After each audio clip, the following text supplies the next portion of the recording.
أعوذ بالله من الشيطان الرجيم بسم الله الرحمن الرحيم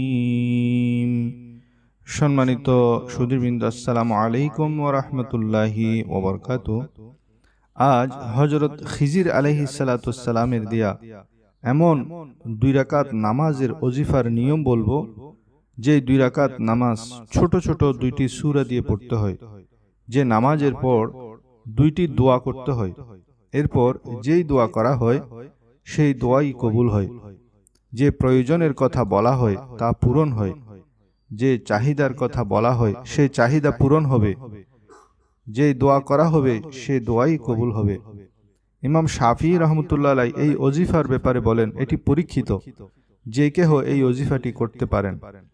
2 রাকাত নামাজ কিভাবে পড়তে হবে, হযরত খিজির আলাইহিস সালাতু ওয়াস সালামের উনি কি নিয়ম বলেছেন, কিভাবে পড়লে আপনি যা চাইবেন তাই পাবেন, বিস্তারিত জানার জন্য আমাদের সাথেই থাকুন। ইমাম শাফি রহমতুল্লাহ আলাইহি বলেন, হযরত খিজির আলাইহিস সালাতু ওয়াস সালাম এক বুজুর্গকে এই নামাজের নিয়ম শিক্ষা দিয়েছেন এবং বলেছেন 2 রাকাত নামাজ পড়তে হবে। প্রথম রাকাতে সূরা ফাতিহা একবার পড়বেন, তারপর 10 বার সূরা কাফিরুন পড়তে হবে। কুল ইয়া আইয়ুহাল কাফিরুন লা আ'বুদু মা তা'বুদুন ওয়ালা আনতুম আ'বিদুনা মা আ'বুদ ওয়ালা আনা আ'বিদুম মা আ'বাদতুম ওয়ালা আনতুম আ'বিদুনা মা আ'বুদ লাকুম দীনুকুম ওয়ালিয়া দীন।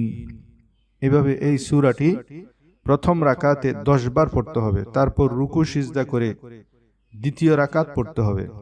দ্বিতীয় রাকাতে সূরা ফাতিহার সাথে 10 বার পড়বেন সূরা ইখলাস। কুল হুয়াল্লাহু আহাদ আল্লাহুস সামাদ লাম ইয়ালিদ ওয়া লাম ইউলাদ ওয়া লাম ইয়াকুল লাহু কুফুয়ান আহাদ। এভাবে সূরা ইখলাস দ্বিতীয় রাকাতে 10 বার পড়বেন। এরপর রুকু সিজদা আত-তাহিয়া পড়ে সালাম ফিরিয়ে 10 বার পড়বেন সুবহানাল্লাহি ওয়াল হামদুলিল্লাহি ওয়া লা ইলাহা ইল্লাল্লাহু আল্লাহু আকবার সুবহানাল্লাহি ওয়াল হামদুলিল্লাহি ওয়া লা ইলাহা ইল্লাল্লাহু আল্লাহু আকবার।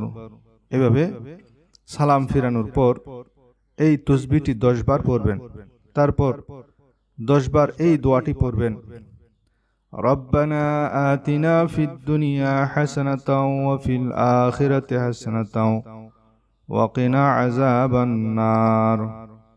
রব্বানা আতিনা ফিদ দুনিয়া হাসানাতাও ওয়া ফিল আখিরাতি হাসানাতাও ওয়া কিনা আযাবান নার। এই দোয়াটি 10 বার পড়ার পর এবার নিজের ভাষায় নিজের সকল প্রয়োজনের সকল চাহিদার দোয়া করবেন।